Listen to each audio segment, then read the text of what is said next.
What's up, podcast listeners and YouTube watchers? I'm Chase Lee, and welcome back to another movie review. And the movie I'm going to be reviewing right now is Late Night. Now, this one comes from Amazon Studios, and it is directed by Nisha Ganatra, and I believe that's how you pronounce it. I apologize if I got that wrong. And it's written by Mindy Kaling. Also stars Mindy Kaling as Molly Patel, and she is wanting to break into the comedy writing business, and she stumbles across this ad to go apply for this late night talk show as a contributing writer of the show. And the talk show host is Catherine Newberry, played by Emma Thompson. So Molly unfortunately stumbles across a company that needed to hire because of diversity. And so they hired her because the whole writer's room in that entire building is nothing but white men. And so she fit the bill with this movie. And so she gets hired, and little does she know that the show is being canceled. And so Catherine Newberry knows this, and so she tries to save the show and makes her show feel fresh and makes it adapt to the modern world, because she's living in the past and she's been doing the same material and the same kind of jokes and style for many decades. And so she has all these writers to kind of help it kind of exceed in this modern world. And she finally meets the writers, because they don't really get to meet her that much, and so she comes down, she works with them, so she interacts with the other writers and Molly. And so obviously her and Molly form a relationship, because she doesn't really have any type of bond with anyone else in the room. She immediately goes to Molly because they have that kind of rapport with one another. So, and that's kind of your movie. It's just them trying to save the show, make it popular, and even if they didn't get the show saved, just go out with a bang and make sure she is remembered as one of the greatest talk show hosts in this universe. So going into it, super excited about it. I love Mindy Kaling. When you talk about The Office or The Mindy Project, she's written several episodes of both of those shows. So she is a great writer on television. We've never really seen her in a feature film capacity, and so super stoked about that. She's a very funny and talented woman. She is really great at anything she does. Like, she could play someone as smart and intelligent as this character and pull it off, or she can play kind of a ditz in The Office and still pull it off. And both have distinct characters, and both have distinct comedic timing. It's just, she knows how to act and she knows how to write. And so doing both in a big feature film, and when you're going up and acting along with like Emma Thompson, who is royalty at this point, I wanted to see this. And it played at Sundance, and it got bought out by Amazon, one of the highest buys out of that festival this year. Saw the trailer, loved it. So yeah, it's a great movie. I love it quite a bit. I don't know if it's like in the A category for me. Let me talk about it. Let me treat you guys like my therapist and just kind of talk things out, and maybe I can convince myself to put it up there. But it is a very excuse me, very good film that I would implore anyone to see. To be honest with you, I have no real negatives with this movie. I quite enjoyed it from start to finish, and there's a lot to talk about, but I guess to talk about the obvious, Mindy Kaling. And we'll start with her script. It's a sharp script. It's funny. It's entertaining. It's got some really great dramatic weight to it, especially with Emma Thompson and her husband in the movie, played by John Lithgow. That stuff kind of took me on a little twist and turn in the movie, because I was like, I wasn't expecting it to get that deep with these characters. But she found that perfect balance of making a movie that is funny, has those kind of edgy jokes, and can be entertaining, but also have some real depth to it, whether it be the story or the characters, and not just make it some flat, generic comedy. There's a whole lot more there to explore, whether it be Catherine Newberry and her, aging in this climate, and all the people nowadays are younger, and they're faster with their technology and everything. Like, she seems out of touch, And so she doesn't really know, and so that's kind of eating up on her on the inside. There's a great monologue scene that explains that emotion out of that character.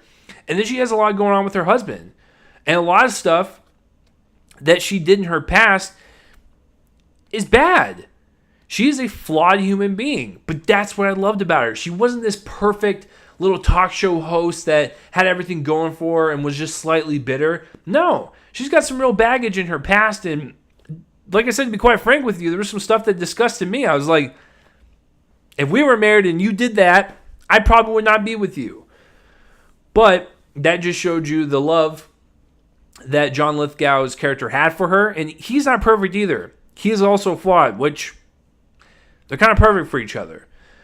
But that's what's great about it, is that Mindy writes these characters to be real and not cardboard cutouts of what a romantic comedy should be. It's characters that we can all kind of see in our daily lives, see within ourselves maybe. They're real people, and I love that about this. People with flaws. That's what a human being is all about.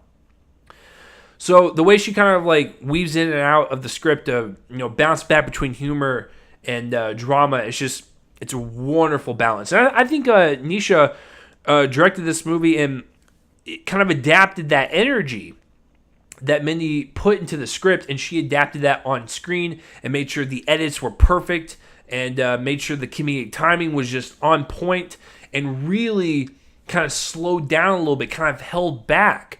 When we got to the more serious things, there wasn't any fast cuts. There wasn't multiple camera angles. It would be on someone's face as they were talking to someone.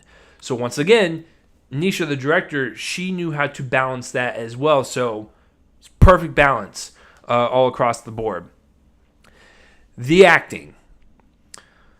Everyone in the writer's room in this movie, fantastic. It's the type of actors that you don't know their names, but you recognize them. Like, I recognize that person, that person, that person. Don't know their names, but they've been great, and just whenever they kind of pepper into each movie, so they all did fantastic. John Lithgow, wonderful supporting performance. And this was a guy that is struck with an illness, and so he had to portray a certain kind of disease. I thought he did that with class, and it wasn't anything distasteful. Mindy is very likable in the movie. She's very bubbly. She has a great personality. But when she got down to it, and people were treating her, kind of unfairly because she was a woman or someone of color, she would call them out and be this kind of like wonderful presence that you want to cut through that misogynistic BS. And so that was great. Really well-written character. But the star. And this is what I would attribute to this whole movie, this whole experience being Emma Thompson. I have seen a lot of stuff with her in it. This might be one of my top 3 that she's ever done. Not only movie-wise, but performance-wise. She fit that role so well like a glove. I didn't even see Emma Thompson. I saw Catherine Newberry, this talk show host that's been doing this gig for decades. She is absolutely spectacular in this. A lot of tragedy within her character. A lot of comedy within her. She has this biting sarcasm that's really infectious because she's so good at doing it. And then when it's turned around and she has these kind of real deep tragedies that she's dealing with and these real issues that she's dealing with at home, it gets you. It really does. It's just this really kind of just subtle kind of just tragedy that she has between her and her husband that makes you ache for them.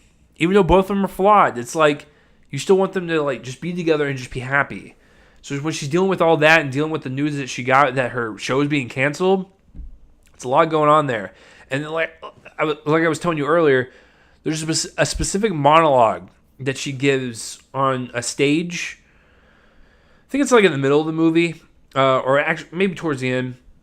It's wonderful stuff because she's airing out all of her inner turmoil that she's dealing with out into this open crowd. And that's what made her even more real than she already was. She had a lot going on, and she needed someone to vent to. And in this setting, and the scene, and the dialogue, everything was just executed so well. It felt so natural that someone would do this. And she's such a great character. So that's pretty much it. I mean, it's a pretty straightforward movie. It's not, anything that's, shot miraculously. It's mainly about the story and the characters and the way this thing is directed. But New York, I think it's in New York that they filmed this and the location. It looks nice. It looks very New Yorky.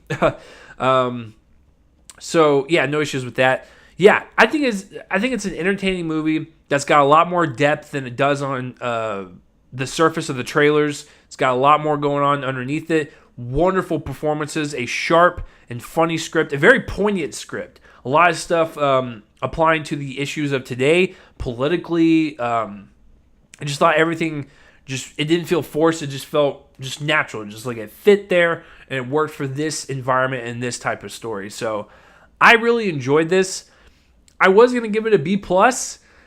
I might jump it up to an A-, just because it's not quite there to that A material, like super A, like A+ type of deal, but I give it an A-. Yeah, I'm going to go with that. It doesn't deserve a B+. It deserves an A-. It's a really great movie. So if you can't catch it out to the theaters, I understand. It's not really a movie that people will jump to at the opportunity to go see in a theater.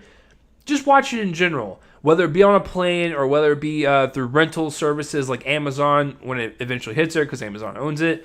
Watch it. Please give it a watch. It's a perfect in-home, rainy night type of movie if you just want to watch something by yourself or with your significant other. I think this is a good movie to do that. But if you want to watch it in theaters, I still implore that as well.